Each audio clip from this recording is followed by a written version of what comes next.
कोठावा ऊपर पापा मुरवा बोले हो मुरवा बोलिया सुहावन लागे हो मुरवा बोलिया सुहावन लागे हो।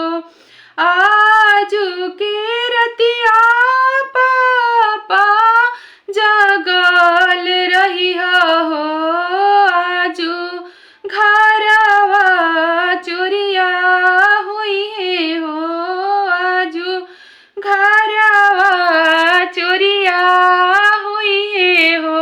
धनवा दौलतिया पापा सभी बाची जइहे हो पोसल धियावा चोरिया हुई है हो पोसल धियावा चोरिया हुई है हो।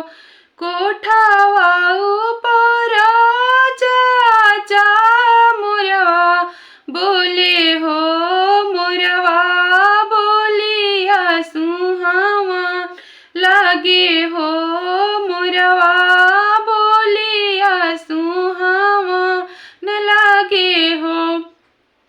आजू के रतिया चाचा जगल रही हो आजू घरवा चोरिया हुई है हो आजू घरवा चोरिया हुई है हो।